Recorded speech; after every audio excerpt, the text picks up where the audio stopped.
बेटा, मैं समय से पहले ही आ गई ना। कहीं तुम्हें मेरा इंतजार तो नहीं करना पड़ा। एयरपोर्ट पर पहुंचते ही सुमित्रा जी ने अपने बेटे पंकज से कहा, तो पंकज ने उनकी बात का कोई जवाब नहीं दिया। सुमित्रा जी को बेटे का ये व्यवहार थोड़ा अजीब लगा, लेकिन उन्होंने सोचा कि शायद फ्लाइट का समय हो रहा होगा, इसलिए जल्दबाजी में बेटे बहू के साथ आगे बढ़ गई। चेक इन की औपचारिकताएं पूरी हुई। सुमित्रा जी बार बार अपने पासपोर्ट और टिकट को संभाल कर रख रही थी। उनकी खुशी किसी छोटे बच्चे की तरह थी, लेकिन जैसे ही वे इमिग्रेशन काउंटर के पास पहुंचे, अचानक पंकज रुक गया। उसने एक लंबी सांस ली और बिना इधर उधर देखे कहा, माँ, आप यहीं रुक जाइए। सुमित्रा जी ने हैरानी से पूछा, क्यों बेटा, क्या हुआ? तो पंकज ने इस बार थोड़ी ऊंची आवाज में कहा, आप हमारे साथ नहीं जा सकती। एक पल के लिए जैसे सन्नाटा छा गया। सुमित्रा जी ने सोचा, शायद उन्होंने कुछ गलत सुन लिया है। उन्होंने धीमे स्वर में कहा, क्या मतलब? टिकट तो मेरे पास भी है। पंकज ने झुंझलाकर जवाब दिया, मैंने जो कहा वही समझ लीजिए। अभी आप हमारे साथ नहीं चल सकती। आसपास खड़े कई लोगों की नज़रें उनकी तरफ उठ गईं। सुमित्रा जी के हाथ में पकड़ा सूटकेस धीरे धीरे नीचे की तरफ झुक गया। उनके चेहरे की मुस्कान गायब हो चुकी थी। उधर बहू पूनम चुपचाप खड़ी रही। उसने न तो सुमित्रा जी का पक्ष लिया और न ही पंकज को समझाने की कोशिश की। इतने में एक अधिकारी, जो काफ़ी देर से ये दृश्य देख रहा था, अपनी सीट से उठकर उनके पास आया। उसने विनम्रता से कहा, मैडम, अगर आपको कोई आपत्ति ना हो तो कृपया 2 मिनट मेरे साथ आइए। सुमित्रा जी ने एक बार अपने बेटे की तरफ देखा। उन्हें उम्मीद थी कि वो कहेगा, माँ जाइए, मैं यही इंतज़ार करता हूँ। लेकिन पंकज ने उनकी तरफ देखा तक नहीं। भारी कदमों से सुमित्रा जी उस अधिकारी के पीछे चल पड़ी। कुछ देर बाद वे एक छोटे से कमरे में पहुंची और कांपती आवाज़ में बोली, बेटा, आखिर बात क्या है? क्या मेरे कागजों में कोई दिक्कत है? अधिकारी ने गंभीर स्वर में कहा, मैडम, बात आपके दस्तावेजों की नहीं है, बात आपकी सुरक्षा की है। इतना कहकर उसने कंप्यूटर स्क्रीन उनकी तरफ घुमा दी। स्क्रीन पर कई बैंकिंग गतिविधियों का रिकॉर्ड दिखाई दे रहा था। सुमित्रा जी कुछ समझ नहीं पा रही थी। उन्होंने घबराकर पूछा, मैंने तो कोई लेन देन नहीं किया, फिर ये सब क्या है? अधिकारी ने धीरे से कहा, पिछले कुछ समय से आपके बैंक खातों से जुड़ी कई संदिग्ध कोशिशें दर्ज हुई हैं। ऐसा लग रहा है कि किसी ऐसे व्यक्ति को आपकी निजी जानकारी पता है जो आप पर पूरा भरोसा रखता है, या यूं कहिए जिस पर आप पूरा भरोसा करती हैं। ये सुनते ही सुमित्रा जी का दिल तेजी से धड़कने लगा। उन्हें अचानक याद आया कि पिछले कुछ महीनों में उन्होंने अपना फ़ोन कई बार पंकज को दिया था। कभी उसने कहा था कि फ़ोन धीमा चल रहा है, कभी कहा था कि कुछ नई सेटिंग करनी है, लेकिन उन्होंने उस समय इस बात पर कभी ध्यान ही नहीं दिया। तभी अधिकारी फिर बोला, मैडम, मैं आपको सलाह दूंगा कि आप अभी इसी समय अपने बैंक से संपर्क कीजिए और अपने सभी डिजिटल माध्यम अस्थायी रूप से बंद कराइए। देर करना आपके लिए नुकसानदायक हो सकता है। सुमित्रा जी की आंखों में डर उतर चुका था। उन्हें अभी तक ये नहीं पता था कि ये कहानी सिर्फ पैसों की नहीं, बल्कि उनके अपने रिश्तों की सबसे कठिन परीक्षा बनने वाली है। सुमित्रा जी के हाथ कांप रहे थे। उन्होंने अपने पर्स से मोबाइल निकाला, लेकिन उंगलियां इतनी थरथरा रही थीं कि स्क्रीन का लॉक भी ठीक से नहीं खुल रहा था। एयरपोर्ट के उस छोटे से कमरे में बैठी वो बार बार एक ही बात सोच रही थी, आखिर ऐसा क्या हो गया कि एक सरकारी अधिकारी उन्हें इतनी गंभीर चेतावनी दे रहा है। अधिकारी ने धीरे से कहा, मैडम घबराइए मत, अभी जितनी जल्दी आप कार्रवाई करेंगी उतना ही अच्छा होगा। सुमित्रा जी ने किसी तरह बैंक का नंबर मिलाया। कुछ औपचारिक जानकारी देने के बाद उन्होंने कांपती आवाज़ में कहा, मुझे तुरंत मेरी इंटरनेट बैंकिंग बंद करवानी है। मेरे सभी कार्ड भी अस्थायी रूप से ब्लॉक कर दीजिए। दूसरी तरफ बैठे अधिकारी ने पहचान की प्रक्रिया पूरी की और कुछ मिनट बाद कहा, मैडम आपकी रिक्वेस्ट दर्ज कर ली गई है। आपके डिजिटल ट्रांजैक्शन फ़िलहाल रोक दिए गए हैं। ये सुनकर सुमित्रा जी ने गहरी सांस ली, लेकिन उनका डर कम नहीं हुआ। फ़ोन रखने के बाद एयरपोर्ट अधिकारी ने उनकी तरफ देखकर कहा, एक बात और, जब तक पूरी सच्चाई सामने न आ जाए इस बारे में किसी पर भी आसानी से भरोसा मत कीजिए।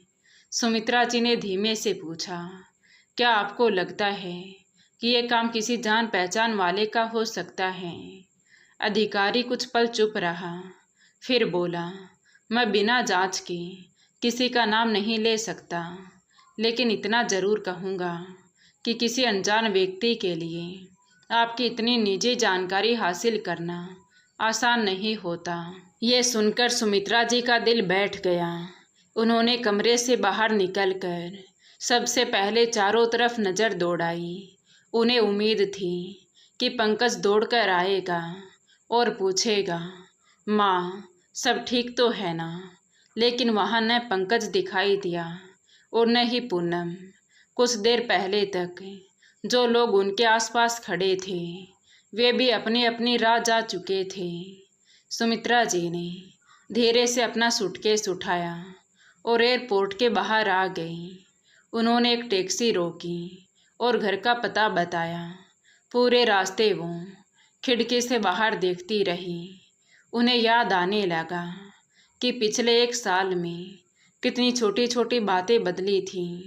पहले पंकज हर दूसरे दिन उनके घर आता था, फिर उसका आना कम हो गया।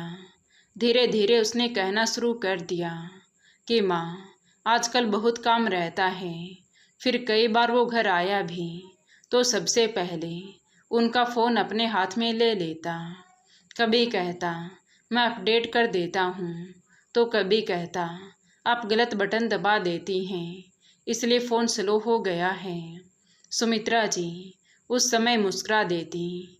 उन्हें लगता था कि बेटा उनकी सुविधा के लिए ये सब कर रहा है, लेकिन आज पहली बार उन्हें हर छोटी बात पर शक होने लगा था। करीब 1 घंटे बाद टैक्सी उनके घर के बाहर रुकी। उन्होंने दरवाज़ा खोला। पूरा घर शांत था। जिस घर में कभी पंकज की आवाज़ गूंजती थी, आज वहाँ सिर्फ सन्नाटा था। उन्होंने सूटकेस एक कोने में रखा और बिना कपड़े बदले ही सोफे पर बैठ गई। कुछ देर बाद अचानक उनका ध्यान अपने फ़ोन पर गया। उन्होंने बैंक के पुराने संदेश देखने शुरू किए। कई महीनों के बैंक अलर्ट उन्हें कभी दिखे ही नहीं थे। उन्होंने मोबाइल में एक अलग फ़ोल्डर देखा जिसका नाम उन्होंने पहले कभी नहीं देखा था। जिज्ञासा में उन्होंने उसे खोला। जैसे ही स्क्रीन खुली तो उनके चेहरे का रंग उड़ गया। उस फोल्डर में बैंक के दर्जनों संदेश पड़े थे। OTP के संदेश, बड़े बड़े लेन देन की सूचनाएं और कई ऐसे अलर्ट जिन्हें उन्होंने अपनी ज़िंदगी में पहली बार देखा था। अब उन्हें लगने लगा था कि ये कोई साधारण गलती नहीं है। किसी ने बहुत सोच समझकर उनके भरोसे का फ़ायदा उठाया है। उस रात सुमित्रा जी की आंखों में नींद का एक कतरा भी नहीं था। कमरे की लाइट बंद थी, लेकिन उनके मन में उठ रहे सवाल किसी तूफान से कम नहीं थे। बार बार उनकी नज़र मोबाइल की स्क्रीन पर जाती और फिर उन छिपे हुए बैंक संदेशों पर टिक जाती। ये सब देखकर सुमित्रा जी की आंखों से आंसू बह निकले। उनकी आंखों के सामने अपने पति की तस्वीर घूम गई। उन्हें याद आया कि कैसे उन दोनों ने वर्षों की मेहनत से एक एक पैसा जोड़कर ये बचत की थी। इतने में उनका मोबाइल बज उठा। स्क्रीन पर नाम चमक रहा था, पंकज। कुछ पल के लिए उनका दिल जोर जोर से धड़कने लगा। उन्होंने खुद को संभाला और सामान्य आवाज में फ़ोन उठाया। हाँ बेटा। दूसरी तरफ से पंकज की तेज आवाज़ आई। माँ, आप एयरपोर्ट से अचानक कहाँ चली गई थी? हमने आपको बहुत ढूंढा। सुमित्रा जी ने शांत स्वर में कहा। तबीयत अचानक खराब हो गई थी बेटा, इसलिए वापस घर आ गई। पंकज ने तुरंत कहा, कम से कम हमें बता तो देती, हमारी पूरी प्लानिंग खराब हो गई। सुमित्रा जी कुछ नहीं बोली तो कुछ सेकंड की चुप्पी के बाद पंकज ने कहा, कोई बात नहीं, वैसे अगले महीने हम एक नया फ्लैट लेने की सोच रहे हैं। थोड़ा पैसों का इंतजाम करना पड़ेगा, बाद में तुमसे बात करूँगा। यह सुनकर सुमित्रा जी के हाथ ठंडे पड़ गए। एक तरफ उनके खाते से पैसे गायब हो रहे थे और दूसरी तरफ पंकज नए फ्लैट की बात कर रहा था। उन्होंने अपनी आवाज़ में कोई बदलाव नहीं आने दिया। ठीक है बेटा, बाद में बात करेंगे। फ़ोन कट गया। अब उनके मन में शक पहले से कहीं ज़्यादा गहरा हो चुका था। अगली सुबह उन्होंने तय किया कि वो किसी भरोसेमंद इंसान से सलाह लेंगी। अकेले इस सच का सामना करना उनके लिए आसान नहीं है। वो रोज़ की तरह सोसाइटी के पार्क पहुंची। वहां उनकी पुरानी मित्र शांति देवी टहल रही थी। उन्होंने दूर से ही सुमित्रा जी का उदास चेहरा देख लिया और पास आकर बोली, क्या बात है बहन, आज तुम्हारे चेहरे की मुस्कान कहाँ खो गई? बस इतना सुनना था कि सुमित्रा जी की हिम्मत जवाब दे गई। वो बेंच पर बैठ गई और उनकी आंखों से आंसू बहने लगे। कई मिनट तक वो कुछ बोल ही नहीं पाई। फिर उन्होंने एयरपोर्ट से लेकर बैंक संदेशों तक की सारी बात शांति देवी को बता दी। शांति देवी ने सुमित्रा जी का हाथ अपने हाथ में लेकर कहा, बहन, अब रोने से काम नहीं चलेगा। सबसे पहले इस फ़ोन को पूरी तरह सुरक्षित करना होगा। उसके बाद अपने सभी पासवर्ड बदल दीजिए। और एक बात, अगर मामला वैसा ही है जैसा आप बता रही हैं, तो अब भावनाओं से नहीं, सबूतों से काम लीजिए। किसी पर आरोप लगाने से पहले हर बात का प्रमाण अपने पास रखिए। सुमित्रा जी ने उसकी तरफ देखा। उनकी आंखों में आंसू थे, लेकिन इस बार उन आंसुओं के पीछे डर से ज़्यादा एक दृढ़ निश्चय दिखाई दे रहा था। उन्होंने मन ही मन फैसला कर लिया कि अब वो सच जाने बिना चैन से नहीं बैठेगी। उन्होंने ऑटो लिया और सीधे अपने घर पहुंच गई। दरवाज़ा खोलते ही हमेशा की तरह सन्नाटा उनका इंतज़ार कर रहा था। पहले यही घर उन्हें अपनापन देता था, लेकिन आज हर दीवार उनसे जैसे कोई सवाल पूछ रही थी। वो धीरे धीरे उस कमरे की तरफ बढ़ी जहाँ कभी पंकज रहा करता था। शादी के बाद वो अलग रहने लगा था, लेकिन जब भी कभी आता उसी कमरे में रुकता था। कमरे का दरवाज़ा खोला तो सब कुछ सामान्य दिखाई दिया। अलमारी में कुछ कपड़े रखे थे, मेज़ पर पुरानी किताबें थीं और एक कोने में कुछ फाइलें पड़ी थीं। सुमित्रा जी ने पहले खुद को रोकना चाहा। उनका दिल कह रहा था, नहीं, अपने बेटे की चीज़ें मत टटोलो, लेकिन दिमाग ने जवाब दिया, अगर सच जानना है तो हिम्मत भी करनी होगी। उन्होंने अलमारी की पहली दराज खोली। उसमें पुराने बिल और कुछ कागज़ रखे थे। दूसरी दराज में कॉलेज के प्रमाण पत्र और कुछ फाइलें थीं। जब उन्होंने सबसे नीचे वाली दराज खोली तो एक नीले रंग की मोटी फाइल उनकी नज़र में आई। न जाने क्यों उसे देखते ही उनके मन में अजीब सी बेचैनी होने लगी। उन्होंने फाइल बाहर निकाली और बिस्तर पर बैठकर धीरे धीरे खोलने लगी। पहले पन्ने पर कुछ कानूनी भाषा में लिखा हुआ था। जैसे जैसे उनकी नज़र आगे बढ़ती गई, उनके चेहरे का रंग उड़ता गया। उस दस्तावेज में उनकी संपत्ति, बैंक खातों और आर्थिक अधिकारों से जुड़ी बातें लिखी थी। सबसे नीचे हस्ताक्षर की जगह खाली थी। वहाँ उनका नाम छपा हुआ था, लेकिन हस्ताक्षर नहीं थे। उन्होंने दूसरा पन्ना पलटा। उसमें उनके बैंक खाते से संबंधित जानकारी दर्ज थी। अब उनका दिल तेजी से धड़कने लगा। उन्होंने पूरी फाइल एक एक करके देखनी शुरू की। कई जगह ऐसी निजी जानकारियां थीं जो किसी बाहरी व्यक्ति के लिए जुटाना आसान नहीं था। सुमित्रा जी ने धीरे से फाइल बंद कर दी। उनकी आंखों में आंसू थे। वो बिस्तर पर बैठी छत की तरफ देखने लगी।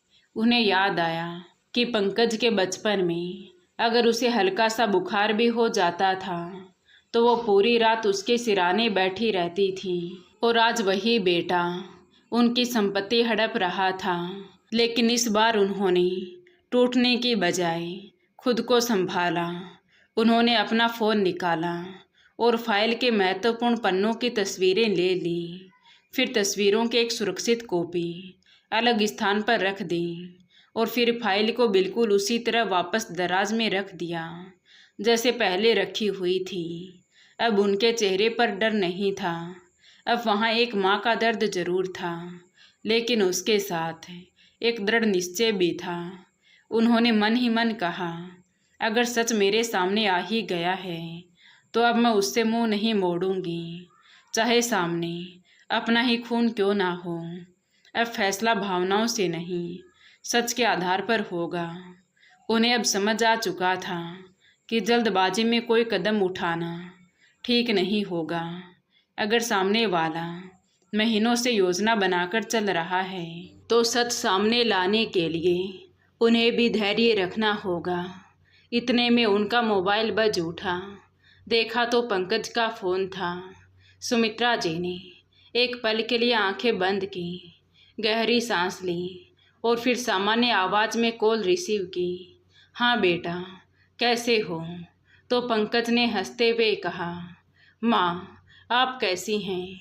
आज पूरा दिन फ़ोन नहीं किया आपने। सुमित्रा जी बोली, बस बेटा, तबीयत थोड़ी ठीक नहीं थी, इसलिए आराम कर रही थी। पंकज तुरंत बोला, अच्छा तो दवा ली आपने? उसकी आवाज़ में चिंता थी। लेकिन अब सुमित्रा जी उस चिंता और उसके पीछे छिपे मकसद के बीच फ़र्क समझने लगी थी।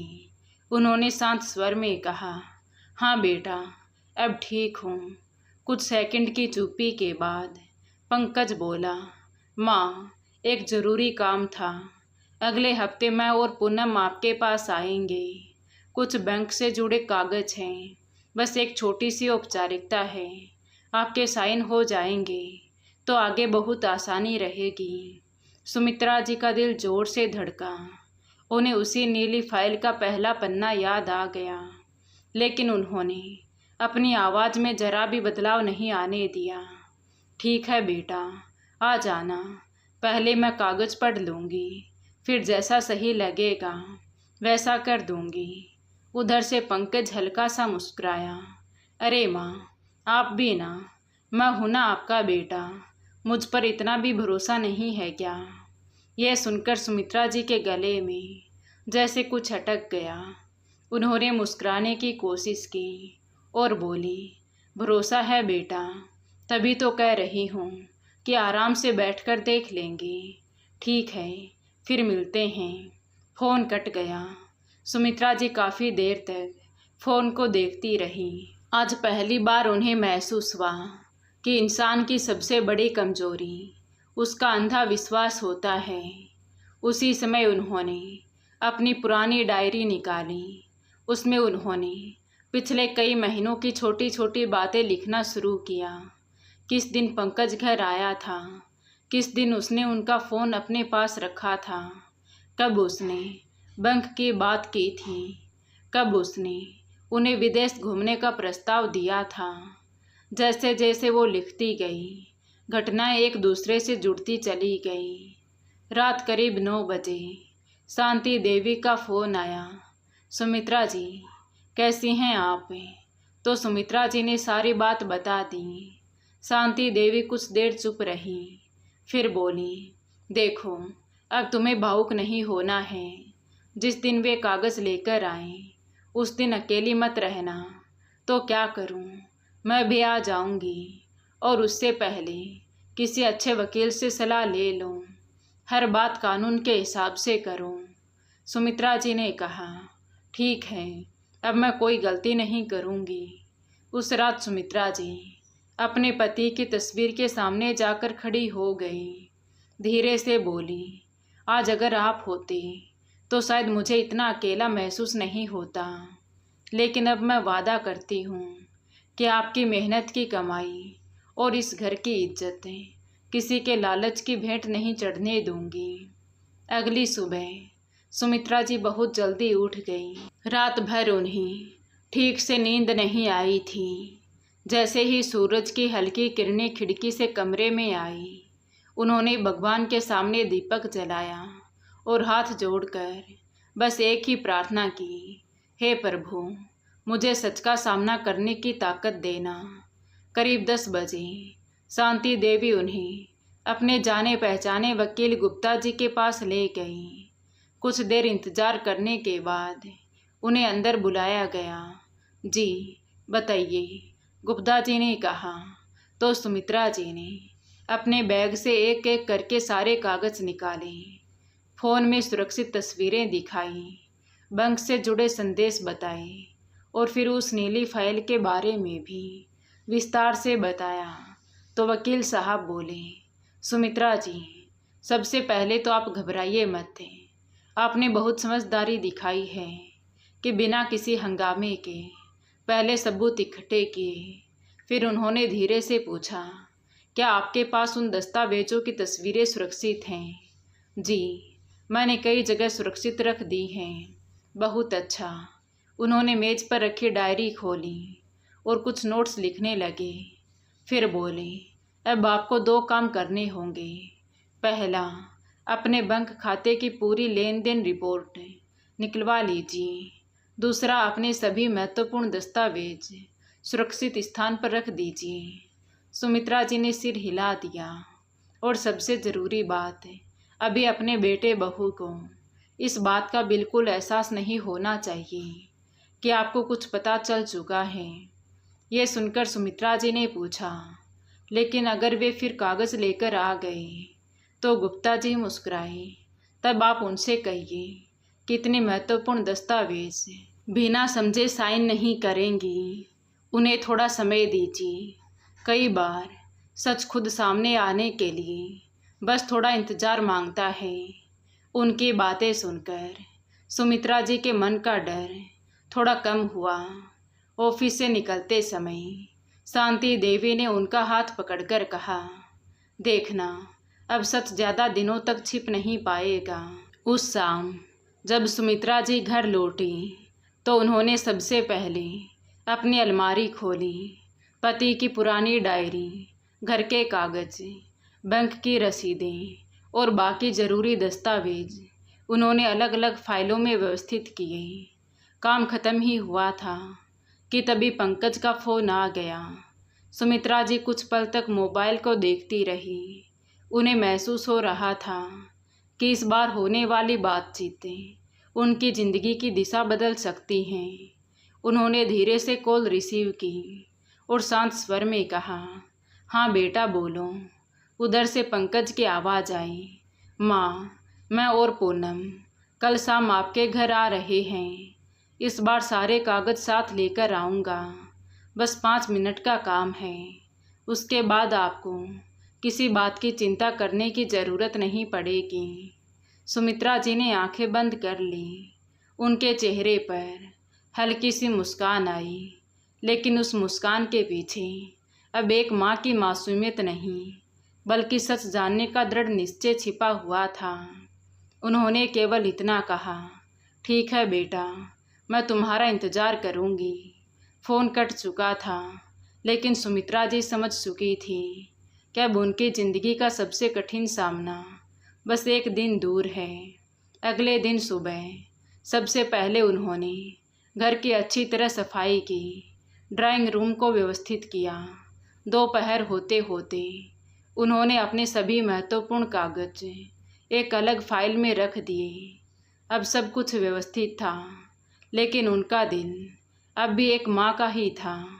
मन बार बार कह रहा था, कहीं ऐसा तो नहीं कि मैं गलत सोच रही हूँ, कहीं पंकज सचमुच मेरी भलाई के लिए ही ये सब कर रहा हो। उसी पल उन्हें वो दिन याद आ गया जब पंकज छोटा था। स्कूल से लौटते ही दौड़कर उनकी गोद में बैठ जाता था और कहता, माँ आप हमेशा मेरे साथ रहना। याद आते ही उनकी आंखें भर आई। उन्होंने जल्दी से आंसू पोंछ लिए। शाम के करीब 5 बजे दरवाजे की घंटी बजी। सुमित्रा जी का दिल जोर से धड़कने लगा। दरवाज़ा खोला तो सामने पंकज और पूनम खड़े थे। पंकज के चेहरे पर मुस्कान थी और हाथ में चमड़े का एक बैग। पूनम ने आगे बढ़कर कहा, माँ जी कैसी हैं आप? हमने सोचा आज आपके साथ आराम से बैठेंगे। सुमित्रा जी ने भी मुस्कुराकर कहा, आओ बेटा अंदर आओ। दोनों सोफे पर बैठ गई। कुछ देर तक सामान्य बातें होती रहीं, लेकिन सुमित्रा जी महसूस कर रही थी कि दोनों किसी सही मौके का इंतजार कर रहे हैं। उन्होंने चाय और नाश्ता सामने रखा तो पंकज बोला, माँ आपके हाथ की चाय का स्वाद कहीं नहीं मिलता। कहते हुए उसने अपना बैग खोला। उसने एक फाइल निकाली और मेज पर रख दी। माँ यही वो कागज़ हैं जिनकी बात मैंने फ़ोन पर की थी। बस एक छोटी सी औपचारिकता है। सुमित्रा जी ने बिना जल्दबाजी की फाइल अपने हाथ में ली। उन्होंने पहला पन्ना खोला। धीरे धीरे हर लाइन पढ़ने लगी। पंकज बेचैन होकर बोला, माँ आप इतना समय क्यों लगा रही हैं? ये तो सामान्य प्रक्रिया है। सुमित्रा जी ने सिर उठाकर शांत स्वर में कहा, बेटा जिंदगी भर मैंने अपने विद्यार्थियों को एक बात सिखाई है कि बिना पढ़े कभी हस्ताक्षर मत करना। मैं अपनी ही सीख कैसे भूल सकती हूँ भला। पंकज कुछ पल के लिए चुप हो गया। पूनम ने मुस्कुराकर बात संभालने की कोशिश की, माँ जी हम लोग आपके अपने हैं। सुमित्रा जी ने उसी शांत आवाज़ में जवाब दिया, इसीलिए तो हर बात साफ साफ समझना चाहती हूँ। उन्होंने अगला पन्ना पलटा। कागजों में इस्तेमाल की गई कानूनी भाषा सामान्य व्यक्ति के लिए आसान नहीं थी, लेकिन इतना साफ था कि ये सिर्फ एक साधारण औपचारिक दस्तावेज नहीं था। उन्होंने फाइल बंद की और मेज पर रख दी। फिर बोली, मैं इन कागजों को एक वकील से दिखाकर ही कोई फैसला लूँगी। ये सुनते ही पंकज के चेहरे की मुस्कान फीकी पड़ गई। उसने धीमी आवाज़ में कहा, माँ क्या आपको अपने बेटे पर भरोसा नहीं है? सुमित्रा जी ने उसके आंखों में देखते हुए जवाब दिया, भरोसा रिश्तों की नींव होता है, लेकिन इतने बड़े फैसले समझदारी से किए जाते हैं। कमरे का माहौल अचानक भारी हो गया। पूनम ने पंकज की तरफ देखा, जैसे दोनों बिना शब्दों के कुछ समझ रहे हों। सुमित्रा जी सब देख रही थी, लेकिन उनके चेहरे पर अब भी वही शांति थी। उन्हें महसूस हो रहा था कि सच अब ज़्यादा दूर नहीं है। पंकज ने एक बार फिर फाइल अपनी तरफ खींची और मुस्कुराने की कोशिश करते हुए बोला, माँ आप बेवजह इतना सोच रही हैं। आजकल हर काम कागजों के बिना नहीं होता। मैं तो सिर्फ आपकी सुविधा के लिए ये सब कर रहा हूँ। सुमित्रा जी ने शांत स्वर में कहा, सुविधा की बात बाद में होगी बेटा, पहले मुझे ये समझना होगा कि इन कागजों में लिखा क्या है। पूनम तुरंत बीच में बोली, माँ जी आप हम पर शक क्यों कर रही हैं? हम तो आपके अपने हैं। सुमित्रा जी ने उसकी तरफ देखा और हल्की मुस्कान के साथ बोली, अपनों पर ही सबसे ज़्यादा भरोसा किया जाता है, इसलिए बड़े फैसले सोच समझकर ही लेने चाहिए। यह सुनकर पंकज की मुस्कान गायब हो गई। उसने थोड़ा कठोर स्वर अपनाया। तो आपका मतलब है कि मैं आपका बुरा चाहता हूँ, वरना वकील की क्या ज़रूरत है? ज़रूरत है बेटा, क्योंकि ये मेरी पूरी ज़िंदगी की कमाई का सवाल है। कुछ देर बाद उसने खुद को संभालते हुए कहा, ठीक है माँ, अगर आपको वकील से दिखाना है तो दिखा लीजिए, लेकिन देर मत कीजिएगा, ये काम जल्दी होना चाहिए। सुमित्रा जी ने सिर हिला दिया। कल मैं खुद वकील से मिलूंगी। ये सुनते ही पूनम ने तुरंत पूछा, कौन से वकील? सुमित्रा जी ने सहज भाव से कहा, शांति देवी ने एक अच्छे वकील का नाम बताया है, उन्हीं से सलाह ले लूँगी। पंकज और पूनम ने एक दूसरे की तरफ देखा। दोनों के चेहरे पर पल भर के लिए घबराहट साफ दिखाई दी, लेकिन अगले ही पल उन्होंने खुद को सामान्य दिखाने की कोशिश की। कुछ देर बाद दोनों वहाँ से चले गए। दरवाज़ा बंद होते ही सुमित्रा जी ने गहरी सांस ली। अब तक जो शक था वो धीरे धीरे विश्वास में बदल रहा था कि मामला साधारण नहीं है। उन्होंने तुरंत शांति देवी को फ़ोन लगाया। हेलो शांति जी, वे लोग अभी अभी गए हैं। क्या हुआ? वे बार बार बिना पढ़े हस्ताक्षर करवाना चाहते थे। उधर से शांति देवी ने गंभीर स्वर में कहा, अब एक पल भी देर मत करना, कल सुबह ही वकील साहब से मिलो। सुमित्रा जी ने दृढ़ आवाज़ में कहा, हाँ, अब मैं डरने वाली नहीं हूँ, कल ही वकील से मिलूँगी। शांति देवी मुस्कुराई, यही समझदारी है। कई बार सच तक पहुँचने के लिए आंसू नहीं, धैर्य चाहिए। उसी शाम सुमित्रा जी ने वकील को फ़ोन किया। उन्होंने सारी नई जानकारी बताई तो वकील ने तुरंत कहा, अब अगली मुलाकात मेरे कार्यालय में होगी। आप पंकज और पूनम को वहीं बुलाइए। अगर उनकी नीयत साफ होगी तो उन्हें कोई आपत्ति नहीं होगी। सुमित्रा जी ने हामी भर दी और उसी समय पंकज को फ़ोन लगाया। बेटा, कल दोपहर हम वकील साहब के ऑफिस में मिलते हैं। वहीं बैठकर आराम से कागज़ देख लेंगे और अगर सब ठीक हुआ तो मैं फ़ैसला भी कर दूंगी। फ़ोन के दूसरी तरफ कुछ सेकंड तक चुप्पी छाई रही। फिर पंकज ने धीमी आवाज़ में कहा, ठीक है माँ, हम आ जाएंगे। फ़ोन कट गया। अगले दिन दोपहर ठीक 12 बजे सुमित्रा जी वकील के कार्यालय पहुंच गई। उनके हाथ में एक साधारण सी फाइल थी। वकील ने उन्हें धीरे से कहा, आज आपको केवल शांत रहना है, बात हम करेंगे। सुमित्रा जी ने हाँ में सिर हिला दिया। करीब आधे घंटे बाद ऑफिस का दरवाज़ा खुला। पंकज और पूनम अंदर आए। दोनों ने मुस्कुराकर नमस्ते किया, लेकिन जब उन्होंने सामने वकील साहब को बैठे देखा तो उनके चेहरे की मुस्कान हल्की पड़ गई।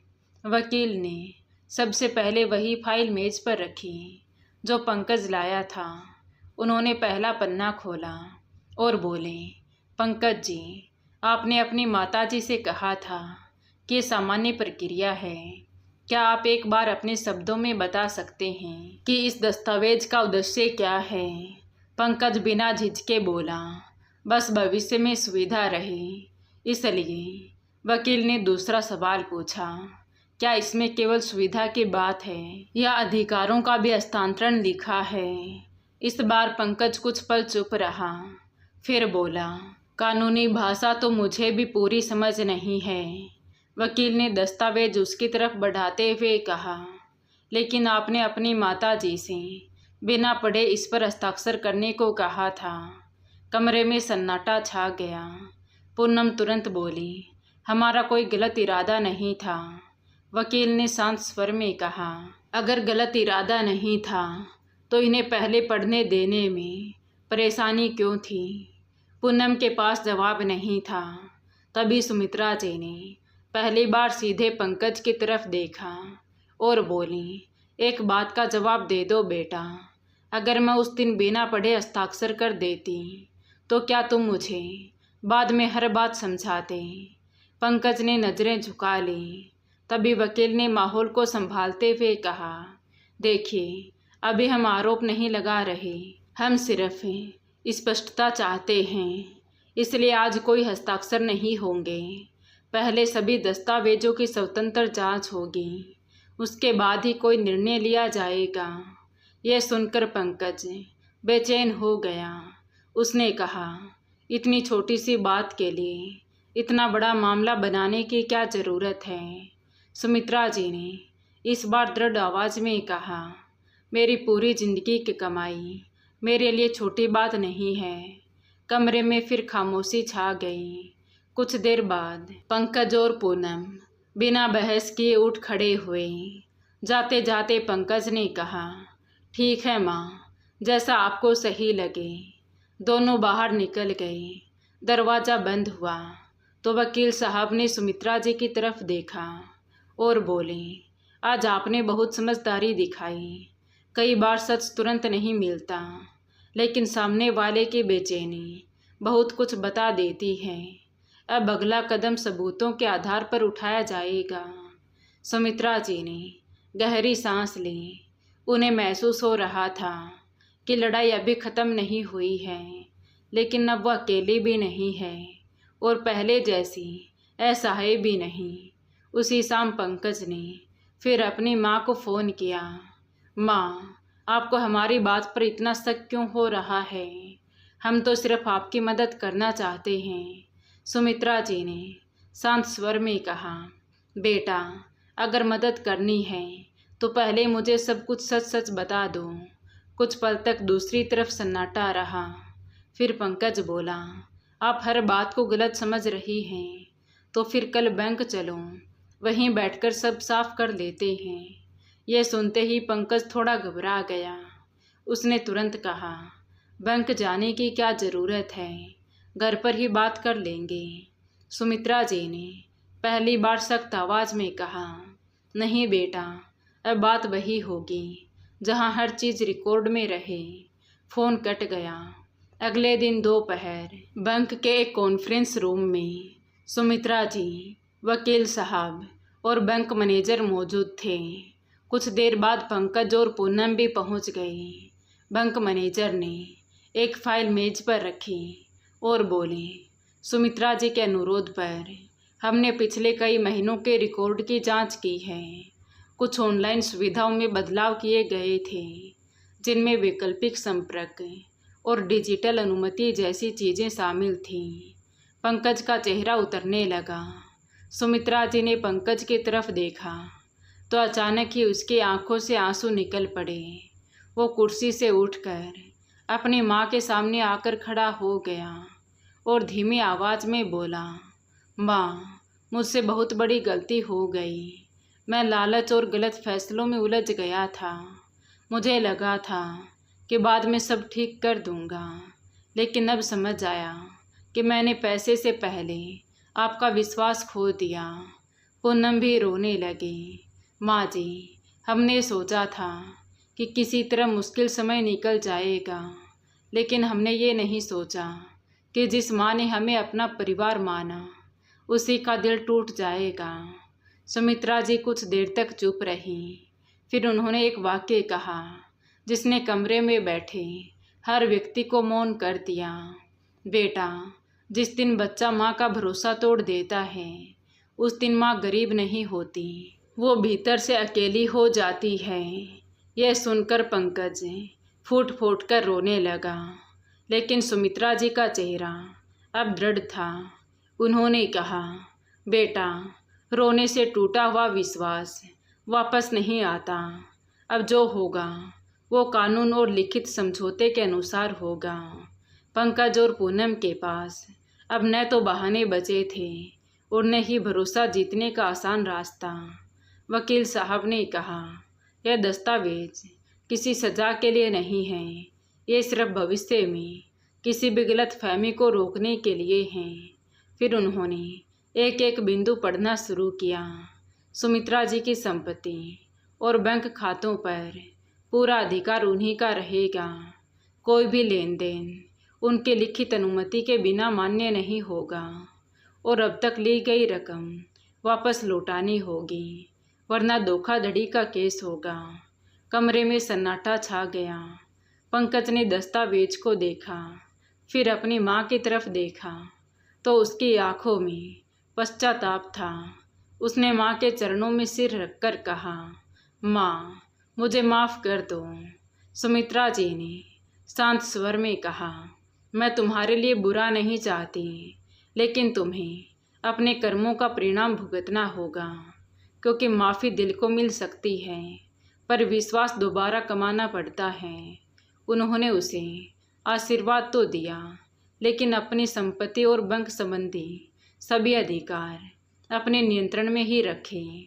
उस दिन सुमित्रा जी ने महसूस किया कि सबसे बड़ी जीत बदला लेना नहीं, बल्कि अन्याय के सामने झुकने से इनकार करना है। थोड़ी देर बाद दोनों ने दस्तावेज पर हस्ताक्षर कर दिए। हाथ कांप रहे थे, लेकिन अब पीछे लौटने का रास्ता नहीं था। वकील साहब ने फाइल बंद करते हुए कहा, अब ये मामला कानूनी रूप से दर्ज हो चुका है। अगर भविष्य में कोई भी शर्त का उल्लंघन हुआ तो सीधा साइबर और वित्तीय धोखाधड़ी का केस खुलेगा। समझौते के बाद पंकज और पूनम अपना समूह लेकर बाहर निकल गए। सुमित्रा जी ऑफिस के अंदर ही बैठी थी। तभी शांति जी ने धीरे से उनका हाथ पकड़ा और बोली, अब तुम अकेली नहीं हो। सुमित्रा जी ने हल्की मुस्कान दी, लेकिन आंखों में दर्द अब भी था। सुमित्रा जी की जिंदगी अब पहले जैसी तो नहीं थी, लेकिन अब उसमें डर भी नहीं था, क्योंकि अब हर फैसला उनका अपना था और यही उनकी सबसे बड़ी जीत थी। तो दोस्तों, माँ का प्यार अमूल्य होता है, लेकिन उसके विश्वास से खिलवाड़ करने वाला व्यक्ति अपने ही कर्मों की सजा पाता है। धन से घर खरीदा जा सकता है, मगर माँ का विश्वास नहीं। तो दोस्तों, सुमित्रा जी का फैसला आपको कैसा लगा, कमेंट करके ज़रूर बताएं। कहानी अच्छी लगी हो तो प्लीज़ वीडियो को लाइक करें, शेयर करें और हमारे चैनल कहानी विद देवांशी को सब्सक्राइब ज़रूर करें। Thank you.